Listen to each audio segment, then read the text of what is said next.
ਪਿਆਰੇ ਬੱਚਿਓ, ਆਪ ਜੀ ਦਾ ਇਸ ਚੈਨਲ 'ਤੇ ਸਵਾਗਤ ਹੈ। ਅੱਜ ਅਸੀਂ 12ਵੀਂ ਜਮਾਤ ਦੀ ਪਾਠ ਪੁਸਤਕ ਵਿੱਚ ਦਰਜ ਪੰਜਾਬ ਦੇ ਲੋਕ ਨਾਚ ਪਾਠ ਪੜ੍ਹਾਂਗੇ, ਜੋ ਡਾਕਟਰ ਜਗੀਰ ਸਿੰਘ ਨੂਰ ਜੀ ਦਾ ਲਿਖਿਆ ਹੋਇਆ ਹੈ। ਇਸ ਲੇਖ ਵਿੱਚ ਉਹਨਾਂ ਨੇ ਪੰਜਾਬੀ ਲੋਕ ਨਾਚਾਂ ਨੂੰ ਲੋਕ ਸਮੂਹ ਦੀ ਸਿਰਜਣ ਕਲਾ ਦੀ ਇੱਕ ਮਹੱਤਵਪੂਰਨ ਵੰਨਗੀ ਦੱਸਦੇ ਹੋਏ ਇਹਨਾਂ ਦੀ ਪ੍ਰਾਚੀਨਤਾ ਦੱਸੀ ਹੈ।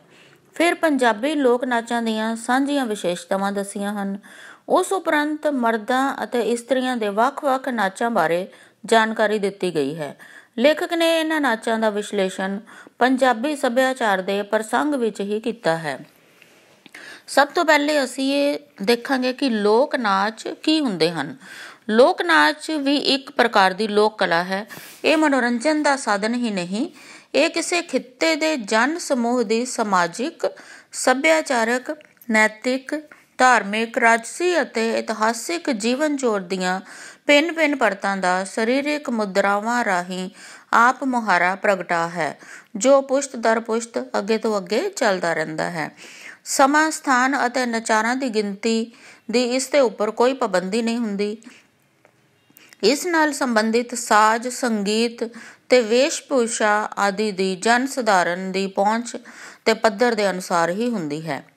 ਬੱਚਿਓ, ਲੋਕ ਨਾਚਾਂ ਦਾ ਪੰਜਾਬ ਦੇ ਜੀਵਨ ਨਾਲ ਕੀ ਸੰਬੰਧ ਹੈ, ਇਸ ਦੇ ਬਾਰੇ ਅਸੀਂ ਦੇਖਦੇ ਹਾਂ ਕਿ ਪੰਜਾਬ ਦੇ ਲੋਕ ਨਾਚ ਪੰਜਾਬੀ ਜੀਵਨ ਦਾ ਮਹੱਤਵਪੂਰਨ ਅੰਗ ਹਨ।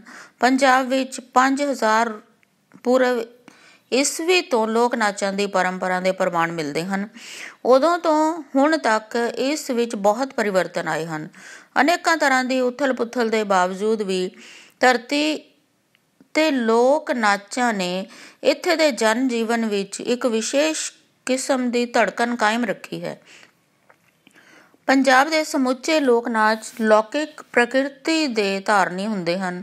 ਖੁਸ਼ੀ ਦੇ ਹੁਲਾਰੇ ਵਿੱਚ ਮਸਤ ਹੋਏ ਗੱਭਰੂਆਂ ਅਤੇ ਮੁਟਿਆਰਾਂ ਦੇ ਪੈਰਾਂ ਦੀ ਥਾਪ ਲੋਕ ਗੀਤਾਂ ਰੂਪਾਂ ਦੀ ਸੁਰ ਤਾਲ ਵਿੱਚ ਢਲ ਕੇ ਜਾਂ ਹੋਰ ਲੋਕਪ੍ਰਿਯ ਲੋਕ ਸਾਜ਼ ਦੀ ਤਾਲ ਤੇ ਪੰਜਾਬ ਦੇ ਸਮੁੱਚ ਨੂੰ ਉਜਾਗਰ ਕਰਦੀ ਹੈ। ਪੰਜਾਬ ਦੇ ਲੋਕ ਨਾਚਾਂ ਨੂੰ 2 ਹਿੱਸਿਆਂ 'ਚ ਵੰਡਿਆ ਜਾ ਸਕਦਾ ਹੈ। ਨੰਬਰ 1 ਇਸਤਰੀਆਂ ਦੇ ਲੋਕ ਨਾਚ, ਦੂਸਰਾ ਮਰਦਾਵੇਂ ਲੋਕ ਨਾਚ। ਪਹਿਲਾਂ ਅਸੀਂ ਦੇਖਾਂਗੇ ਇਸਤਰੀਆਂ ਦੇ ਲੋਕ ਨਾਚ ਕਿਹੜੇ ਹਨ।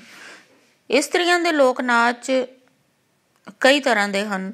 ਸਮਾਜਿਕ ਸਥਾਨ, ਪਾਰੰਪਰਿਕ ਵਿਚਾਰ, ਵਿਸ਼ਵਾਸ, ਮਿੱਥਾਂ, ਰਹੂ ਰੀਤਾਂ, ਸਰੀਰਕ ਬਣਤਰ ਅਤੇ ਕਾਰਜ ਸਮਰੱਥਾ ਇਸਤਰੀਆਂ ਦੇ ਲੋਕ ਨਾਚਾਂ ਦੀ ਪ੍ਰਕਿਰਤੀ ਨਿਰਧਾਰਿਤ ਕਰਦੀ ਹੈ। ਪੰਜਾਬਣਾਂ ਦੂਸਰੇ ਪ੍ਰਾਂਤਾਂ ਦੀਆਂ ਇਸਤਰੀਆਂ ਦੇ ਮੁਕਾਬਲੇ ਭਾਵੇਂ ਤਕੜੇ ਜੁੱਸੇ, ਭਰਵੇਂ ਸਰੀਰ ਅਤੇ ਉੱਚੇ ਲੰਮੇ ਕੱਦ ਕਾਠ ਵਾਲੀਆਂ ਹਨ, ਫਿਰ ਵੀ ਇਹਨਾਂ ਦੇ ਨਾਚ ਕੋਮਲਤਾ, ਸੁਹਜ, ਸਾਦਗੀ, ਰਵਾਨਗੀ ਅਤੇ ਲਚਕ ਨਾਲ ਭਰਪੂਰ ਹੁੰਦੀਆਂ ਹਨ।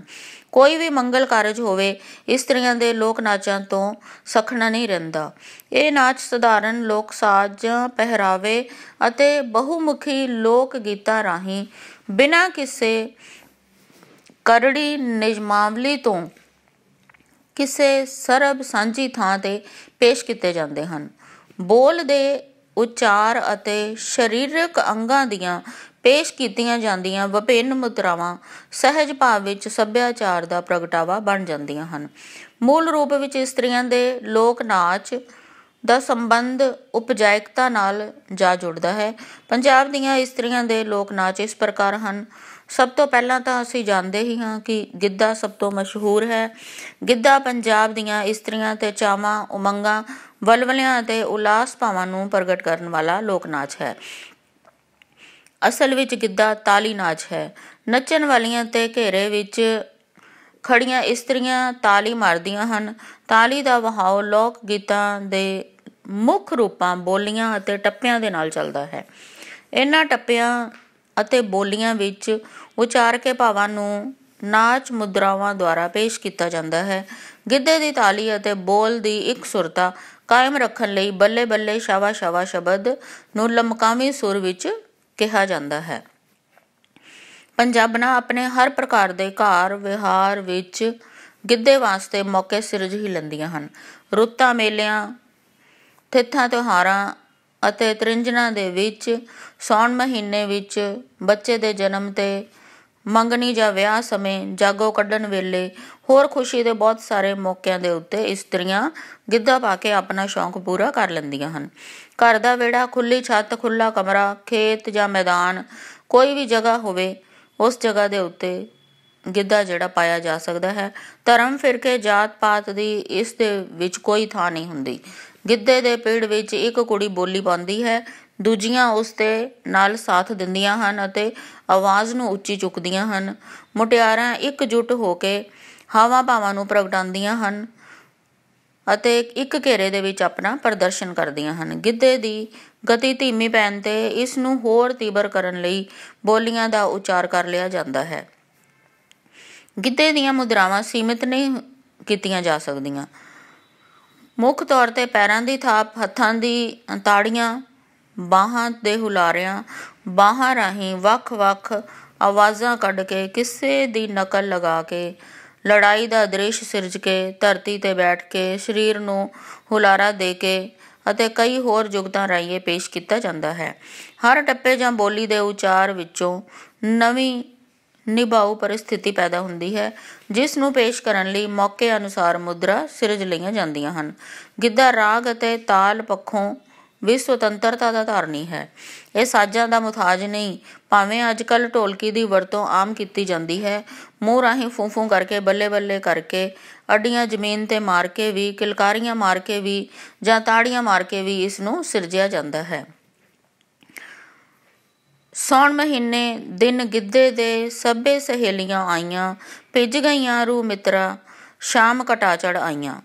ਕਿਸੇ ਵੀ ਰੂਪ ਦੇ ਵਿੱਚ ਅਸੀਂ ਇਹਨਾਂ ਨੂੰ ਗਾ ਸਕਦੇ ਹਾਂ। ਇਸ ਤਰ੍ਹਾਂ ਮੁਟਿਆਰਾਂ ਬੋਲਦੀਆਂ ਹਨ ਅਤੇ ਬਾਕੀ ਦੀਆਂ ਮੁਟਿਆਰਾਂ ਉਸ ਆਵਾਜ਼ ਨੂੰ ਉੱਚੀ ਚੁੱਕਦੀਆਂ ਹਨ। ਗਿੱਧਾ ਪੰਜਾਬ ਦੀ ਜਿੰਦ ਜਾਨ ਹੈ। ਇਸ ਤੋਂ ਬਾਅਦ ਆਉਂਦਾ ਹੈ ਬੱਚਿਓ ਸੰਮੀ। ਸੰਮੀ ਇਸਤਰੀਆਂ ਦੇ ਲੋਕ ਨਾਚਾਂ ਵਿੱਚੋਂ ਇੱਕ ਹੈ। ਇਸ ਲੋਕ ਨਾਚ ਵਿੱਚ ਸਾਂਝੇ ਪੰਜਾਬ ਦੇ ਪੱਛਮੀ ਭਾਗਾਂ ਦੀਆਂ 12 ਦੇ ਇਲਾਕਿਆਂ ਵਿੱਚ ਪ੍ਰਚਲਿਤ ਰਿਹਾ ਹੈ।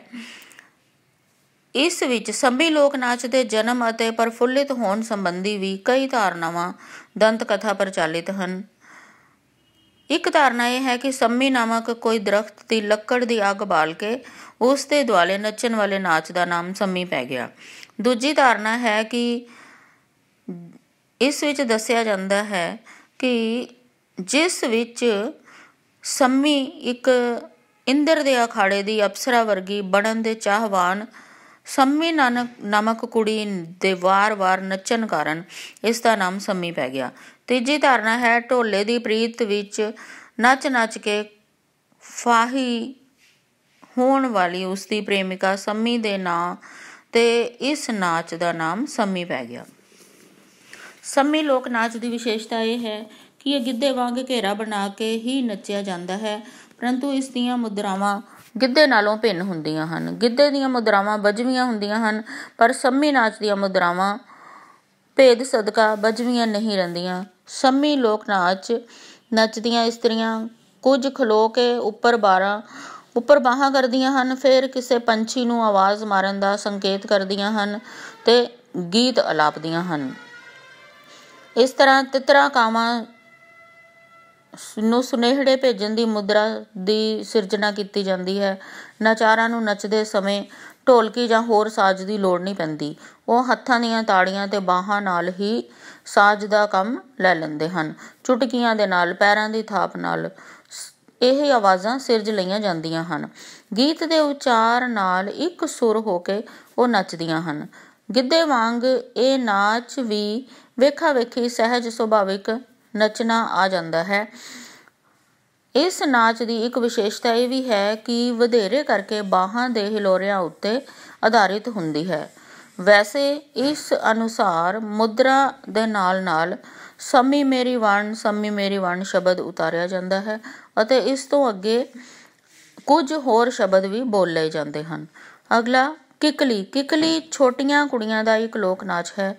ਦੂਜੇ ਲੋਕ ਨਾਚਾਂ ਵਿੱਚ ਇਸ ਦੀ ਵੱਖਰੀ ਪਛਾਣ ਹੈ। ਇਸ ਲੋਕ ਨਾਚ ਨੂੰ ਇਸਤਰੀਆਂ ਗਿੱਧੇ ਜਾਂ ਹੋਰ ਲੋਕ ਨਾਚਾਂ ਦੇ ਆਰੰਭਿਕ ਅਤੇ ਅੰਤਿਮ ਚਰਨ 'ਤੇ ਵੀ ਪੇਸ਼ ਕਰ ਲੈਂਦੀਆਂ ਹਨ।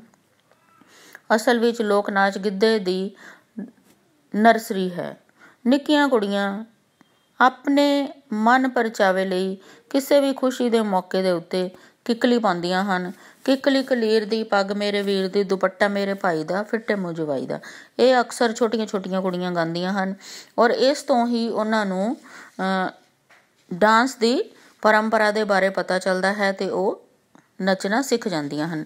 ਇਸ ਲਈ ਕੁੜੀਆਂ ਕਿਸੇ ਵੀ ਥਾਂ 'ਤੇ ਇਕੱਤਰ ਹੋ ਕੇ ਜੋਟੇ ਬਣਾ ਕੇ ਕਿੱਕਲੀ ਪਾਉਂਦੀਆਂ ਹਨ ਅਤੇ ਕਿੱਕਲੀ ਪਾਉਂਦੇ ਸਮੇਂ 2 ਕੁੜੀਆਂ ਦਾ ਹੋਣਾ ਜ਼ਰੂਰੀ ਹੈ। 2 ਤੋਂ ਜ਼ਿਆਦਾ ਬਾਹਾਂ ਇਕੱਠੀਆਂ ਕਰਕੇ ਵੀ ਘੁੰਮ ਘੁੰਮ ਕੇ ਕਈ ਮੁਦਰਾਵਾਂ ਦਿਖਾ ਕੇ ਕਿੱਕਲੀ ਪਾਉਂਦੀਆਂ ਹਨ। ਇਸ ਪ੍ਰਕਾਰ ਬੇਟਾ ਇਸ ਤੋਂ ਇਲਾਵਾ ਕੁੜੀਆਂ ਹੋਰ ਵੀ ਬਹੁਤ ਸਾਰੇ ਜਿਹੜੇ ਨਾਚ ਹੈ ਉਹ ਆਪਣੇ ਘਰਾਂ ਦੇ ਵਿੱਚ ਨੱਚਦੀਆਂ ਹਨ। ਹੁੱਲੇ ਹੁਲਾਰੇ ਕੁਝ ਭੂਗੋਲਿਕ, ਧਾਰਮਿਕ, ਸਮਾਜਿਕ ਅਤੇ ਰਾਜਨੀਤਿਕ ਵੰਡਾਂ ਦਾ ਵਲਗਣਾ ਦੇ ਕਾਰਨਾਂ ਕਰਕੇ ਕੁਝ ਲੋਕ ਨਾਚ ਪੰਜਾਬ ਦੇ ਖਾਸ ਖਿੱਤਿਆਂ ਵਿੱਚ ਨੱਚੇ ਜਾਂਦੇ ਹਨ। ਅਜਿਹੇ ਲੋਕ ਨਾਚਾਂ ਵਿੱਚੋਂ ਹੁੱਲੇ ਹੁਲਾਰੇ ਅਜਿਹਾ ਲੋਕ ਨਾਚ ਹੈ ਜੋ ਸਾਂਝੇ ਪੰਜਾਬ ਦੇ ਹਿੰਦੂ, ਸਿੱਖ, ਮੁਸਲਮਾਨ ਅਤੇ ਹੋਰ ਧਰਮਾਂ ਦੀਆਂ ਇਸਤਰੀਆਂ ਵੀ ਨੱਚਦੀਆਂ ਹਨ। ਲੋਹੜੀ ਵਰਗੇ ਮੰਗਲ ਤਿਉਹਾਰਾਂ ਦੇ ਉੱਤੇ ਘੇਰੇ ਦੇ ਰੂਪ ਵਿੱਚ ਨੱਚਦੀਆਂ ਬਹੁਤ ਮਸਤੀ ਕਰਦੀਆਂ ਹਨ। ਪੁਰਾਤਨ ਗ੍ਰੰਥਾਂ ਵਿੱਚ ਇਸ ਨਾਚ ਦਾ ਨਾਂ ਹਲੀਸਨ ਸੀ ਅਤੇ ਇਸ ਦੀ ਪਰੰਪਰਾ ਦੇਸ਼ ਵਾਸੀਆਂ ਦੀ ਨਾਚ ਪ੍ਰਥਾ ਨਾਲ ਜੁੜੀ ਹੋਈ ਦੱਸੀ ਜਾਂਦੀ ਹੈ। ਇਸ ਲੋਕ ਨਾਚ ਦੇ ਨਾਲ ਗਾਇਆ ਜਾਣ ਵਾਲਾ ਇੱਕ ਪ੍ਰਚਲਿਤ ਗੀਤ ਹੈ ਹੁੱਲੇ ਹੁਲਾਰੇ ਹੁੱਲੇ ਹੁੱਲੇ ਹੁੱਲੇ। ਇਸ ਨੂੰ ਅਸੀਂ ਬਹੁਤ ਲੰਬੀਆਂ ਬੋਲੀਆਂ ਵਾਂਗਰ ਵੀ ਗਾਉਂਦੇ ਹਾਂ।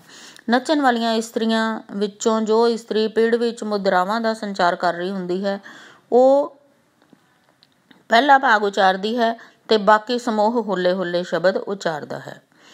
ਇਸ ਤੋਂ ਬਾਅਦ ਹੈ ਲੁੱਡੀ। ਪੱਛਮੀ ਪੰਜਾਬ ਵਿੱਚ ਪ੍ਰਚਲਿਤ ਰਹੇ ਇਸਤਰੀਆਂ ਲੋਕ ਨਾਚਾਂ ਵਿੱਚ ਲੁੱਡੀ ਨੂੰ ਵੀ ਵਿਸ਼ੇਸ਼ ਥਾਂ ਮਿਲਿਆ ਹੈ।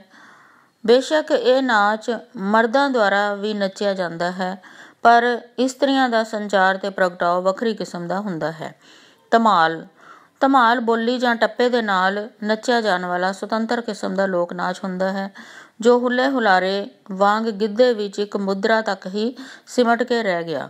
ਕੁਝ ਹੋਰ ਵੀ ਨਾਚ ਹਨ ਜੋ ਇਸਤਰੀਆਂ ਨੱਚਦੀਆਂ ਸਨ। ਇਹਨਾਂ ਤੋਂ ਇਲਾਵਾ ਟਿੱਪਰੀ, ਡੰਡਾਸ, ਫੜੂਹਾ, ਘੂਮਰ ਅਤੇ ਸਪੇਰਾ ਜਾਂ ਨਾਗ ਲੋਕ ਨਾਚ ਵੀ ਪੰਜਾਬ ਵਿੱਚ ਪ੍ਰਚਲਿਤ ਰਹੇ ਹਨ।